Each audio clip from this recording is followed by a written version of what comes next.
Orang memberi buka puasa 10.000 sama dengan senilai pahalanya 33 tahun puasa. Nah, padahal kita cuma 1 bulan. Dan orang tangan di atas, orang yang mulia daripada tangan di bawah. Kalau Anda mau berhasil, pertama mau, kemudian yakin, kalau sudah yakin, action. Kalau sudah action, persisten, insya Allah berhasil. Yang sulit adalah dalam hidup, kalau tidak bisa menaklukkan diri. Yang saya maksud menaklukkan keraguan kita. Nah, itu yang paling sulit.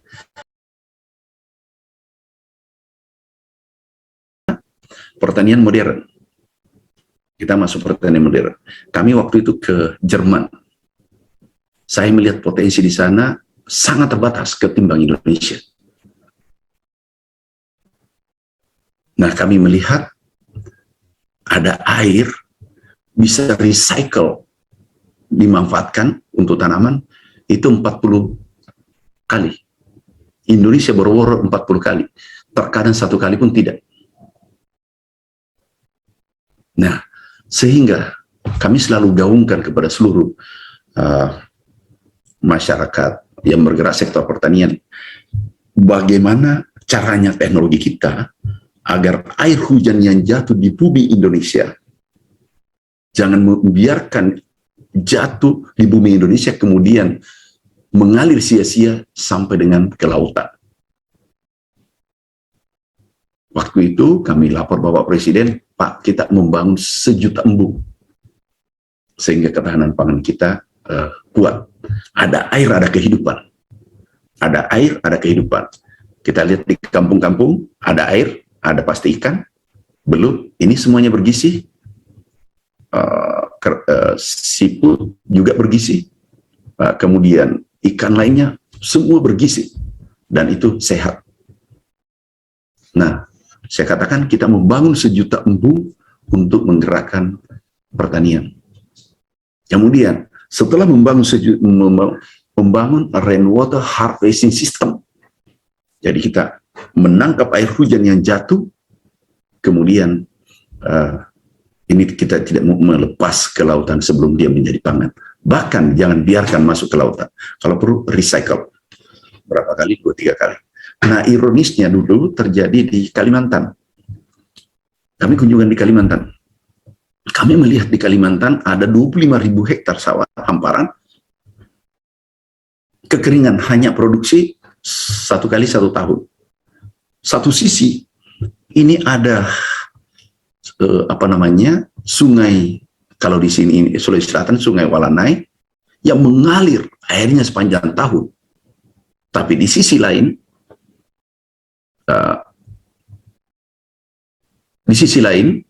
ini kekeringan, tapi ada air yang mengalir sepanjang tahun. Waktu itu langsung kami perintahkan, tolong adakan pompanisasi, alat mesin pertanian, combine harvester, lengkap kami turunkan. Yang terjadi dulu produksinya 2 ton, 3 ton, naik menjadi 8 ton, kemudian panennya 3 kali lipat, 3 kali, panennya, saya ulangi, hasilnya adalah dulu panennya 2 ton, karena bibit yang tidak unggul, setelah kita berikan bibit unggul, dia naik 8 ton, kemudian planting index-nya, yang dulu tanam 1 kali, itu naik menjadi 3 kali, karena air tersedia setiap saat. Kemudian, percepatan tanam, karena kita menggunakan alat tanam, kemudian panennya yang dulu bisa 1,5 bulan per hektar, tapi kita bisa menggunakan dengan 2 jam karena menggunakan combine harvester. Kemudian tanam kita bisa menggunakan drone. Nah, mimpi saya adalah milenial bertani dari bawah pohon, bahkan dari rumahnya, bisa menyelesaikan sawah. Itu hanya men-setting dari rumah masing-masing. Itulah mimpi besar. Ini drone yang kami perkenalkan pertama di Indonesia, itu drone menanam padi. Dulu tanam padi sampai sakit pinggang. Nah, kami gunakan drone, ini penebar benih, bibit. Pasti milenial senang. Jadi kita harus mengikuti zamannya milenial. Nah, traktor ini tanpa operator. Kami minta, bahkan aku minta, ada profesor waktu itu ada dengan dokter 1128. Aku katakan, Bapak Profesor, Bapak Dokter, silakan membuat inovasi baru sektor pertanian. Kita bergerak bersama. Ada yang mengatakan, Pak, aku takut gagal. Kalau Anda takut gagal, Anda tidak akan berbuat sampai di liang lahat. Dan Anda menjadi bangkai pertimbangan. Apa maksudnya bangkai pertimbangan, Pak Menteri? Waktu itu aku ditanya. Bangkai pertimbangan maksudnya, Anda sampai menjadi bangkai, itu hanya menimbang persoalan, tapi tidak mengeksekusi. Nah, saya katakan, mari kita lihat mulai bibit, kemudian traktor yang digunakan, ini secara otomatis berjalan, tanpa operator. Dan aku yakin, inilah yang disenangi milenial, sehingga bisa bergerak 2 juta petani-petani milenial di seluruh Nusantara. Kemudian alat tanamnya kita lihat, drone-nya, alat panen kita bisa lihat. Nah, ini alat panen yang digunakan. Dulu panen butuh 2 minggu per hektar, saat ini bisa hanya 2 jam, dan kita bisa menghemat anggaran 316 triliun per tahun petani-petani kita. Intinya, kata kunci untuk petani Indonesia, milenial maupun orang tua dan seterusnya, adalah beri kesempatan untung, pasti dia bergerak sendiri. Nggak usah kita beri penyuluhan, tetapi beri kesempatan untung. Caranya memberi keuntungan adalah, yang pertama, menggunakan teknologi yang unggul seperti padi. Padi bisa produksi 10 ton. Kemudian planting index-nya harus 3 kali. Jadi pendapatannya 3 kali per tahun. Kemudian produktivitasnya naik 2 kali lipat. Dengan teknologi ada namanya jejar Lego dan seterusnya. Kemudian milenial pasti senang kalau mereka hanya dari bawah pohon, bahkan dari rumahnya memerintahkan seluruh peralatan ke kebun, bahkan sampai membawa pulang dengan sistem GPS seperti yang kita lihat tadi, gambar tadi. Nggak ada yang tidak bisa, tidak ada yang mustahil, yang ada adalah sulit. Kalau milenial ini bergerak, anak-anak muda ini bergerak, ini bisa menggegerkan Indonesia, dan kita bisa menjadi negara lumbung pangan dunia yang kami rancang sampai 2000 nanti, pada tahun 2024. Kami sudah buat rancangannya, bukunya kami buat. 2045 Indonesia menjadi lumbung pangan dunia. Potensi kita luar biasa. Kita bandingkan Ethiopia. Ethiopia dulu identik dengan negara lapar. Sekarang ini mereka sudah masuk 10 besar. Padahal sumber dayanya terbatas. Persoalannya, kalau ada yang bahasa Bugis, makutu-kutu cedek. Terjemahkan nanti kalau ada yang tidak tahu bahasa Bugis. Makutu, matan risiri, mapeti, sempurna. Dan bahkan saya katakan, di setiap saat, kalau mau berhasil, jangan biarkan matahari jangan biarkan kamu kena matahari siang matahari di rumah. Artinya apa? Setelah sholat subuh, bagi muslim, tinggalkan rumah. Dan kalau pulang jam 11 malam, pasti berhasil. Pasti berhasil. Sektor pertanian sangat menjanjikan.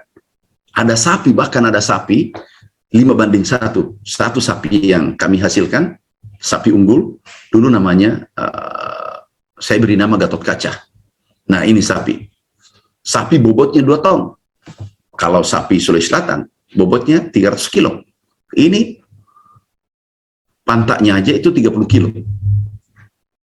Nah, ini baru umur 8 bulan nih. Itu 2 ton. Kami mendapatkan waktu itu, waktu kami ke Belanda, melihat bibit ini, melihat perusahaan ini, kami beli semen beku. Semen beku, maaf, kalau dalam bahasa biasa umum adalah spermanya. Kami beli itu 20 miliar. Dirjen saya mengatakan, Pak Menteri kok mahal banget, 20 miliar. Saya katakan, Pak Dirjen, aku menterinya, Anda menerima instruksi, aku yang memberi instruksi. Menterinya yang bertanggung jawab. sperma ini kami bawa spin beku ke Indonesia, kami mencoba, ternyata alhamdulillah berhasil, dan sekarang sudah berkembang. Itu beratnya 2 ton. Umur 2 tahun, beratnya 2 ton. Baru lahir, beratnya 60 kilo. Nah, teknologi semacam ini, bayangkan ini kalau tidak salah kemarin itu 200 juta penawarannya di Jawa Timur. Karena ada 5 ekor kami, di Sulawesi Selatan sudah ada di Maros kalau tidak salah. Kami kirim sebar di seluruh Indonesia, Sumatera, Jawa, Kalimantan, dan Sulawesi. Nah, ini kan menarik, 5 ekor dipelihara. Itu sudah 1 miliar, 2 tahun. 1 miliar, kalau dibagi, katakanlah 1 miliar dibagi 500 juta, ya mungkin 30 juta. Kalah gaji menteri itu. Hanya di rumah, beternak 5 ekor sapi. Itu bisa mendapatkan 30 juta per hari. Per bulan. Kalah gaji menteri. Daripada capek-capek menjadi bupati, kalah gaji bupati. Pertanyaan sangat menjanjikan. Persoalannya, mau apa tidak? Negara-negara lain, Australia, konglomerat itu dari sektor pertanian. Thailand, sekarang Vietnam bergerak begitu cepat. Itu dari sektor pertanian. Intinya, bagaimana kita bertani dengan cerdas, pertanian itu menguntungkan. Anak-anakku sekalian, yang sulit adalah dalam hidup kalau tidak bisa menaklukkan diri. Yang saya maksud menaklukkan keraguan kita. Nah, itu yang paling sulit. Kemudian yang paling sulit juga kalau kita tidak mampu merubah habit kita. Nah, kalau Anda mau berhasil, pertama mau, kemudian yakin, kalau sudah yakin, action. Kalau sudah action, persisten, insya Allah berhasil. Nah, anak-anakku sekalian, di saat umur seperti kalian, bisa lihat foto saya. Ini aku tunjukkan foto saya. Nih, ini foto saya kelihatan menyedihkan. Kasurnya berjamur, obat nyamuk, ranjangnya ini adalah pemberian dari teman. Baju ini bukan karena bajingan, tapi memang pemberian begitu adanya kami pakai. Bantalnya kelihatan jamuran, tapi aku camkan, aku boleh lahir dalam keadaan miskin, tapi jangan aku mati dalam keadaan miskin pula. Jangan aku dikubur dalam keadaan miskin, karena itu adalah salah saya. Nah, setelah berproses 7 tahun, kita bisa lihat, alhamdulillah kami di kantor ini, kita tetangga Umi, bisa menjadi 7 tahun sampai 10 tahun menjelma. Ada kantor dulu, gubuk kecil. Ini kita lihat. Nah, ini kantor kami dulu, harganya Rp200.000. Sekarang pindah ke kantor sampingnya Umi, kita tetangga. Jadi Umi adalah saudara kita bersaudara. Nah, ini sampai 2004. Dari gubuk tadi bisa menjadi. Jadi, kalau kita lihat kejadian ini, almost impossible. Tetapi harus ada mau dan keyakinan yang kuat. Yakin ini ada 3 tingkatan. Kita harus masuk ke hakul yakin. Ada ainul yakin, ilmu yakin, hakul yakin. Kalau kita yakin, insya Allah berhasil. Dan semua fakultas, ini fakultas pertanian. Benar. Semua fakultas pertanian itu memenuhi syarat. Dari Umi memenuhi syarat untuk sukses. Kenapa? Kita lihat konglomerat dunia. Steve Jobs, Mark Zuckerberg, itu drop out. Ini dua-dua drop out. Kemudian Richard Branson, yang Virgin, yang konglomerat juga. Ini hanya SD SMP. Jack Ma yang terakhir, hanya tamat SMA. Ada yang lebih menakjubkan, itu adalah Mick Pujicik dari Australia. Kita lihat, tidak ada tangan, tidak ada kaki, tapi dia bisa menggetarkan dunia. Nah, apalagi kita. Artinya apa? Semua mahasiswa Fakultas Pertanian Umi memenuhi syarat untuk menjadi konglomerat. Tapi aku tidak sarankan Anda drop out, karena semua konglomerat tadi drop out. Jack Ma, dia bisa berhasil karena dia yakin bahwa mimpinya 10 tahun kemudian menjadi kenyataan. Dan dia punya kekuatan ekonomi, asetnya 500 triliun hari ini. Nah tentu, anak-anakku pasti bisa. Tidak ada yang tidak bisa, yang ada adalah sulit. Tapi mulai sekarang, latih diri Anda keluar dari zona nyaman, comfort zone. Latih diri Anda. Pertama, kalau Anda dari zona nyaman keluar, yang pertama, jangan lagi menerima kiriman bayar SPP dari orang tua. Cari sendiri, jual cendol di pinggir jalan, pergi tanam singkong, pergi tanam sayur. Itu adalah proses latihan. Nah, terkadang kita gengsi. Mungkin Anda tersenyum, ini masalah besar nih. Aku jual cendol di pinggir jalan. Bisa aku diputuskan pacar saya. Bisa aku dihina. Maaf anak-anakku sekalian, aku dulu juga manusia normal. Pernah jatuh cinta, pernah senang sama orang. Ditolak. Tapi saya katakan, pada saatnya Anda menyesal. 7 tahun kemudian ketemu mereka, alhamdulillah ternyata menyesal, tapi tidak boleh dendam pada orang. Anak-anak sekalian, sirik dalam Bugis jangan ditempatkan salah. Sirik menjual kangkung di pinggir jalan, menjual cendol di pinggir jalan, jangan. Nah, zona nyaman ini harus kita tinggalkan.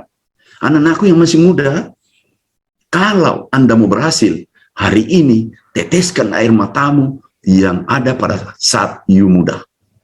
Energimu keluarkan pada saat muda. Karena kalau Anda nyaman di saat hari ini, pada saat umur 30 ke atas, 36 ke atas, itu zona yang tidak nyaman menjemputmu.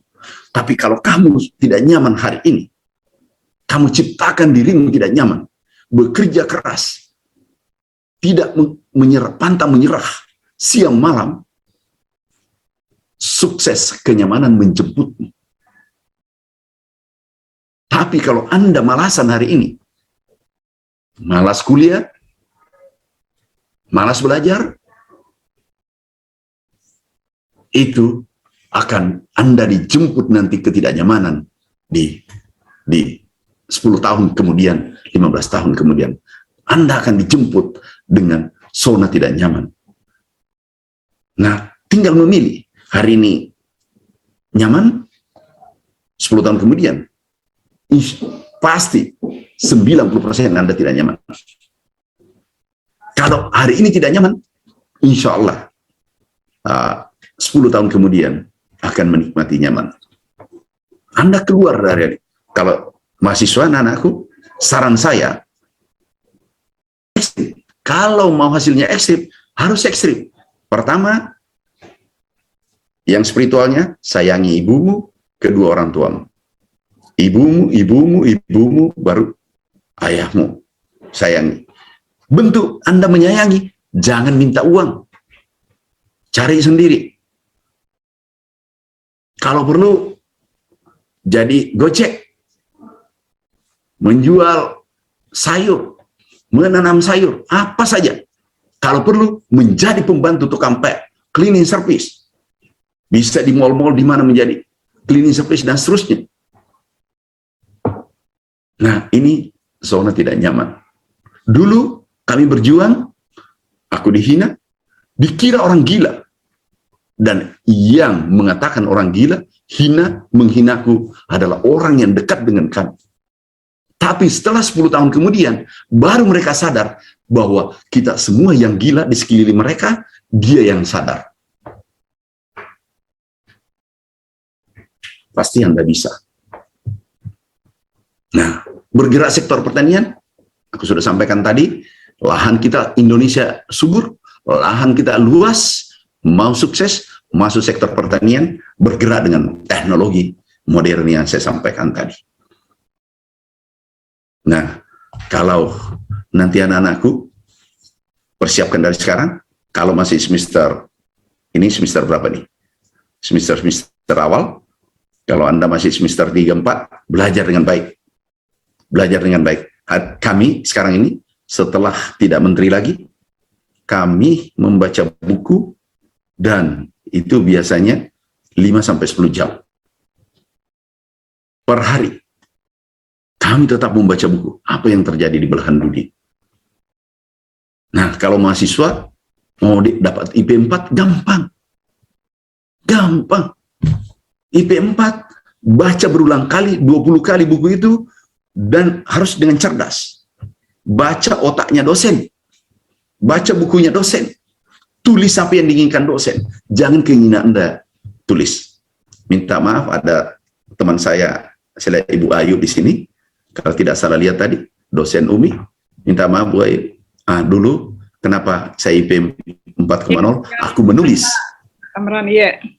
Aku menulis dulu otaknya dosen kita. Aku nggak menulis. Aku tidak mau tulis otaknya Einstein. Enggak. Ya, yang betul, aku tulis adalah otaknya dosen sehingga 4,0. Saya lihat teman-teman sibuk dulu belajar. Sibuk luar biasa. Tapi, dan di saat tidak ada dosen, pasti saya tidak ada di kampus.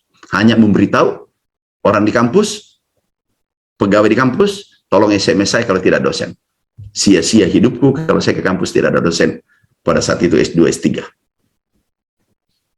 Cerdas kita mengelola ini hidup. Dapat IP 4,0 seluruh mahasiswa gampang. Siapa yang mengajar, pelajari bukunya. Kalau ada bukunya, baca bukunya berulang-ulang. Kalau ada bahan seminarnya, itu yang dibaca. Dan aku tahu dosen saya yang paling banyak bukunya. Yang paling merepotkan saya kalau bukunya dosen yang bersangkutan banyak. Aku harus baca banyak buku. Tulis ya apa yang diinginkan dosen. Ada satu dosen, maaf Ibu Ayu dulu. Yeah. Kalau tidak salah dulu tidak ada dapat A, tapi aku dapat A. Dianggap dia killer. Tahu nggak apa yang saya lakukan?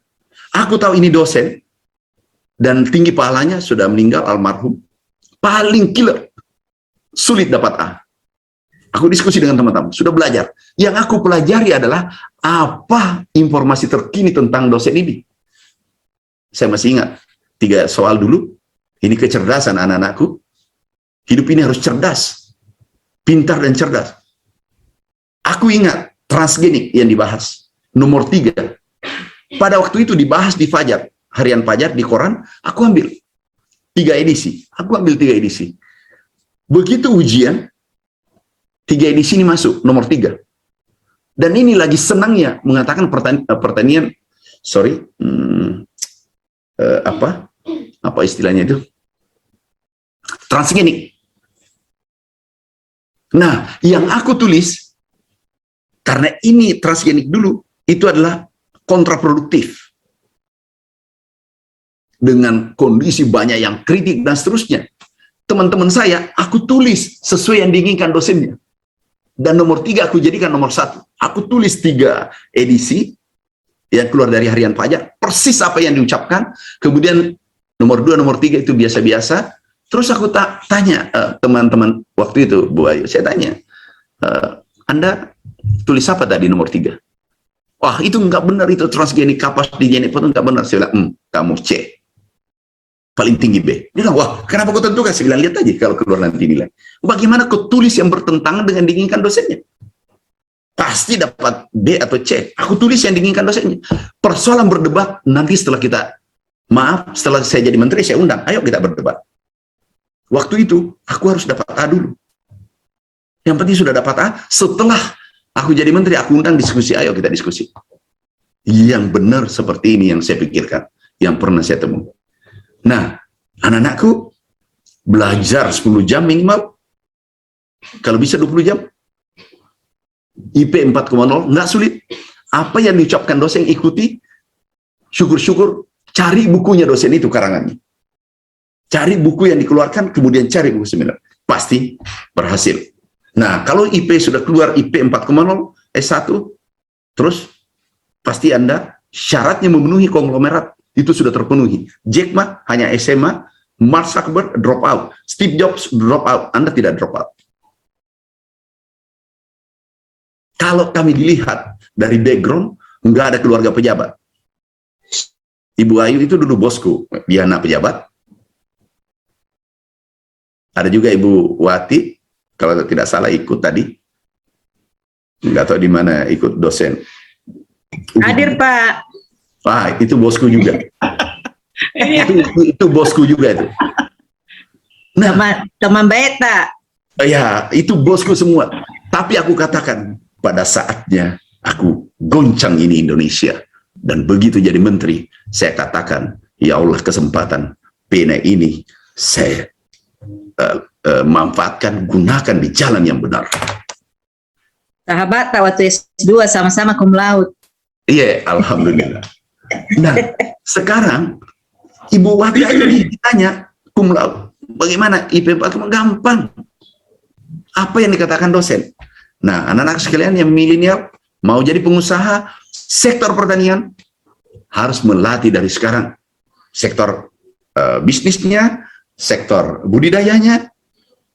Mau berhasil gampang, ambil tanah. Kalau mau mendapatkan hasil, ambil tanah 1 meter kali 2 meter, pelihara ikan lele, selesai. Dan itu bisa menghasilkan puluhan juta per bulan. Persoalannya mau apa tidak? Kita ini tidak yakin pada diri kita. Harus merubah habit. Jadi, apa ya? Change your habit. You can change the world. Kamu merubah kebiasaanmu, itu akan kamu rubah ini dunia. Nah, kalau Anda sudah berubah mindset, berubah pola pikir, apa yang Anda pikirkan, itu tindakan Anda. Begitu menjadi tindakan, itu menjadi kebiasaan, habit. Begitu menjadi habit, itu menjadi karakter Anda. Begitu menjadi karakter, insya Allah itu menjadi takdir Anda. Nah, kalau Anda tidak merubah karakter Anda, enggak bisa berubah. Anda kuliah S1, S2, S3, S4, enggak. Dari perguruan tinggi, enggak berhasil. Kalau Anda tidak merubah pola pikir, mindset, ini enggak gampang. Karena strukturnya orang, tangga-tangganya orang berhasil. Jadi, tangganya ada manusia umum, the world of common day. Jadi manusia umum ini 90% berada di garis ini. Kemudian the call to adventure. Jadi ada panggilan jiwa untuk petualangan. Oke, semua orang mau berpetualangan, mau berhasil.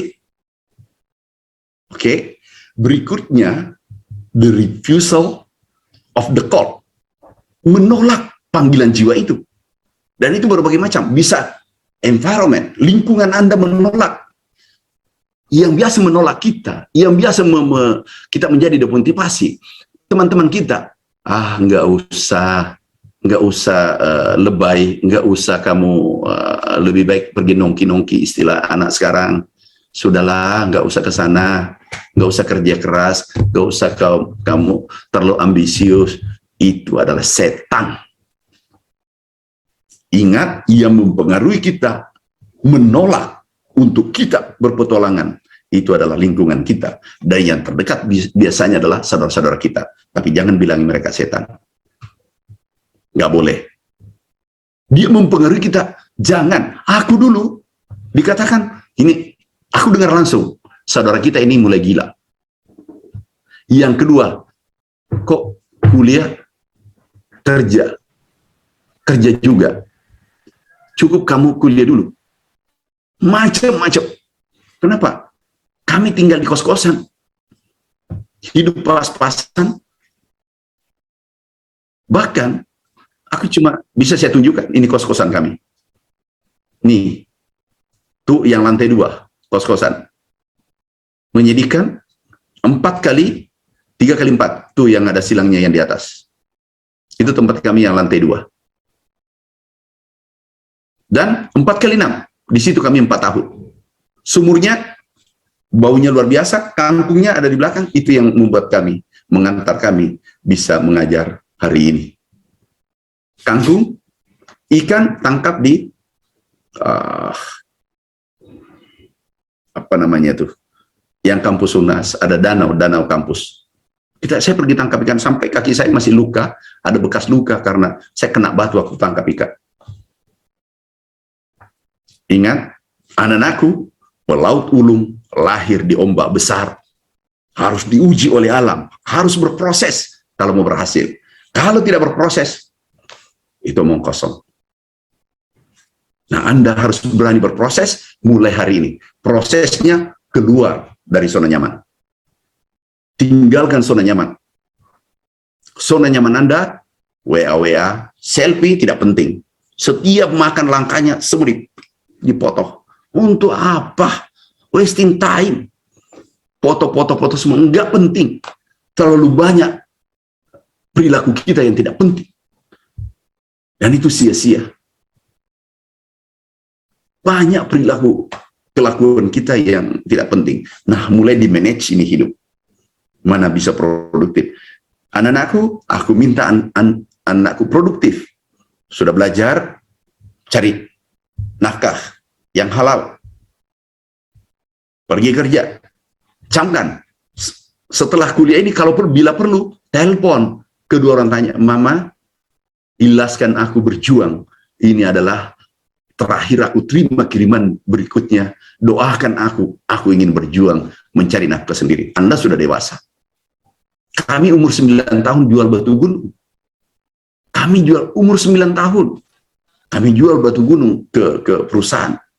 Dan batu gunung itu aku sudah beli sekarang. Karena itu mengingatkan saya di saat kecil, umur 9 tahun, yang belum layak untuk mencari nafkah, tapi didesak oleh keadaan. Nah, mungkin ada fotonya waktu kecil. Nah, apalagi Anda sudah mahasiswa, mencari uang dengan cara halal. Banyak. Nah, ini PLT Gubernur yang kecil tuh, dia anak ke-11. Kami yang ketiga, yang duduk. Nah, ada yang tidak pakai baju, bukan karena itu model, gaya, tetapi memang baju kurang. Biasa kita gantian baju karena 12 bersaudara. Nah, kita di tempat alam begitu tanda petik gersang, insya Allah kita menjadi petarung. Anak-anakku, yang saya cintai, harusnya nanti kita harus diskusi. Kami membangun AAS Foundation. Itu nanti yang kami ingin melatih. Ini kan antara UMI dengan Tiran Group. Kita sudah sepakat dengan Pak Rektor, Pak Dekan, kita diskusi. Saya katakan kemarin waktu ketemu Pak Rektor, Pak Dekan, ayo kita bangkitkan ini generasi muda. Kalau kita bisa bangkitkan 1.000 orang dari UMI, 1.000 orang yang berkarakter, yang bisa membongkar laci dunia, itu lebih dari apa yang dikatakan Bung Karno. Bung Karno mengatakan, berikan aku 1.000 orang tua, aku bisa mengangkat Gunung Semeru dengan akar-akarnya. Tapi berikan aku pemuda 10 aja diminta, itu dunia akan kugoncang. Kalau ada dari UMI 1.000 dengan langkah yang sama, kita bangun karakternya mereka 1.000 aja. Seperti apa ini Indonesia? UMI, Fakultas Pertanian UMI bisa menjadi rujukan Indonesia, bahkan dunia. Tapi kita harus ada sepakat bersama, sama-sama mau. Kita merubah pola pikir, pola kerja, semua pola lingkungan, budaya kerja. Kita rombak bersama-sama. Kalau enggak, kita tidak akan bisa membuat suatu lompatan yang lebih tinggi, seperti cita-cita presiden pertama kita. Anak-anakku, mungkin waktunya berapa lama sih? Masih ada waktu? Masih sampai pukul 10 pagi, Pak. Masih ada tinggal 10 menit, 15 menit. Anak-anakku, saya sarankan. Biar 3 jam lagi, nggak bosan nih, Pak. Lanjut terus, Pak. Saya sarankan anak-anakku, menyesal hari ini sebelum hari tua menjemput. Aku minta menyesal hari ini. Kemudian keluarlah dari zona nyaman. Setelah itu, tekadkan diri, rubah pola pikirnya bahwa aku harus sukses. Sukses mau jadi dosen boleh, mau jadi pengusaha boleh, mau jadi gubernur, mau jadi menteri, mau jadi presiden boleh. Rancang dari sekarang. Itu tidak bisa terjadi tiba-tiba. Nah, kita Umi pasti mempelajari semua. Surah Ar-Ra'd ayat 11. Tidak akan berubah keadaan suatu kaum kalau bukan, keadaan suatu kaum, bukan nasib yang aku baca, keadaan suatu kaum kalau bukan kita sendiri yang merubahnya. Itu Allah yang mengatakan. Ada lagi, Tabrani, Allah mencintai. Allah yang mencintai, bukan manusia. Mencintai orang yang kerja keras. Itu hadis Tabrani. Itu sahih. Nah, kenapa kita harus berdiam diri? Kita berpangku tangan. Gunakan waktu muda. Waktu muda, energi kita masih kuat. Kemudian peluangnya banyak. Era sekarang, era sudah berubah. Era digitalisasi. Ini menembus batas perbatasan negara. Melalui dunia ada di HP. Mau jualan di HP. Mendapat produk, katakanlah di Sinjai, di Luwu, memproduksi sesuatu, ini dijual pakai HP. Dulu sulit. Bila perlu, sudah dibayar. Baru kita bisa kirim. Sudah bisa kirim. Transaksi dulu, dibayar dulu, baru dikirim. Begitu mudahnya untuk sukses. Jadi kalau kami tempuh 7 tahun, Anda cukup 3 tahun. Sudah bisa mencapai titik yang kami rasakan. Nah dulu, maaf, bukan kami hebat. Ini pemberian Allah, titipan Allah. Dan ini cobaan juga. Kami dulu pinjam hanya 500.000 rupiah. Menjadi 3 triliun dalam waktu 7 tahun. Dan tidak ada dalam kamus ekonomi yang aku telusuri di seluruh tanah air. Bahkan dunia. Enggak ketemu 500.000, pinjam, terus menjadi 3 triliun dalam waktu 7 tahun. Impossible. Tapi kalau Allah berkehendak, kita kerja. Kalau dalam bahasa Bugis, hinulu, laku-laku, pura bagangkan. Geteng, lempu, tema pasilengan. Ada nagaw. Satunya kata dengan perbuatan. Nanti diterjemahkan yang lain. Diterjemahkan dalam bahasa Indonesia. Nah, nanti anak-anakku sudah sepakat sukses, pasti semua mau sukses. Satu. Yang kedua, kalau satu, yakin. Masuk ke yakin ada 3. Ilmu yakin, ainul yakin, hakul yakin. Ilmu yakin, baca buku. Baca buku, itu mengantar kita membaca buku, ini hanya ilmu yakin. Untuk berhasil kalau baca buku, itu hanya, kalau sukses jadi pengusaha, itu kontribusinya hanya 15%. Oke? Kemudian, kalau meningkat ilmu yakin, ainul yakin, melihat, contoh, membaca bahwa, di Mekah ada Hajar Aswad. Kita baca. Itu kontribusinya hanya 15% untuk sukses di bidang bisnis. Kemudian, Anda pergi umroh, lihat Hajar Aswad. Benar. Seeing is believing. Anda melihatnya, Anda sudah naik menjadi ainul yakin. Yang tertinggi adalah hakul yakin, ihsan. Inilah dipakai pendekar-pendekar dunia. Pemimpin dunia, konglomerat dunia, ulama-ulama dunia, para wali, ini menggunakan hakul yakin. Ihsan, aku tidak lihat Tuhanku, tapi yakin Tuhanku ada. Aku tidak lihat masa depanku, aku tidak lihat bahwa saya sukses, tapi aku pastikan, insya Allah, aku sukses 10 tahun kemudian. Tanamkan, dan itu tidak gampang. Terkadang kita mengajari anak-anak doa untuk rezeki. Kita ajari mereka doa untuk baca, untuk dapat rezeki. Tapi yang mengajarkan sendiri tidak yakin apa yang diucapkan, sehingga rezeki itu dia tidak datang. Tapi yang diajari, dia yakin apa yang dibacakan, doa yang dibacakan, sehingga rezeki itu datang. Karena berada pada keyakinan.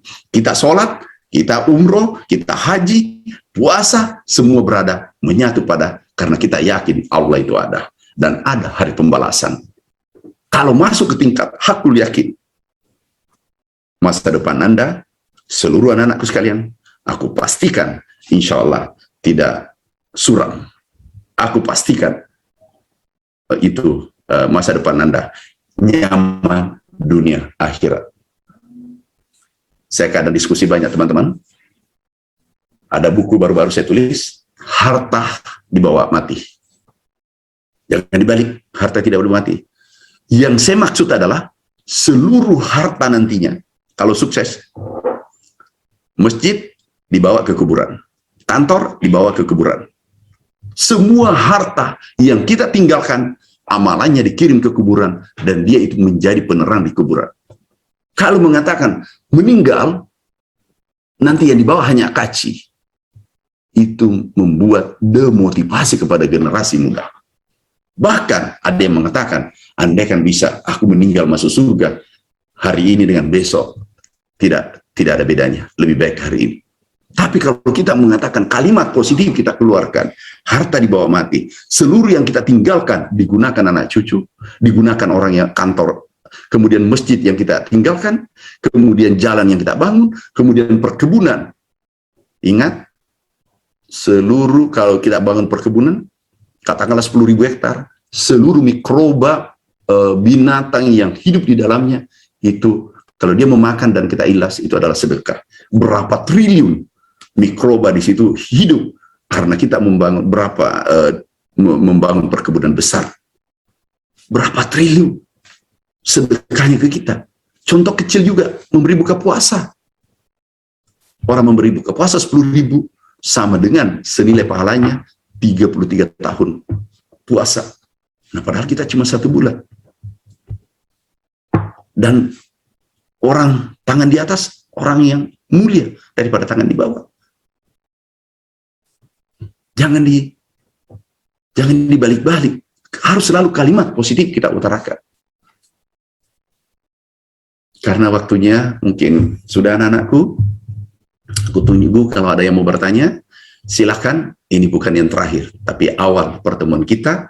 Aku adalah saudara terdekat, tetangga adalah saudara terdekat. Kita satu dinding, Umi dengan kantor kami. Kantor ini terbuka kapan saja. Kita mau diskusi bagaimana merancang masa depan yang lebih baik, sehingga kita bisa bermanfaat untuk umat, bangsa, dan negara. Terima kasih saudaraku, sahabatku, terima kasih anak-anakku sekalian, terima kasih Pak Rektor, Pak Dekan, para dosen, para guru besar. Apa yang saya sampaikan ini, kalau ada yang baik, itu dari Allah Subhanahu Wa Taala. Kalau ada yang keliru, aku dimaafkan, dan kita akan diskusi di lain waktu. Terima kasih. Assalamualaikum warahmatullahi wabarakatuh.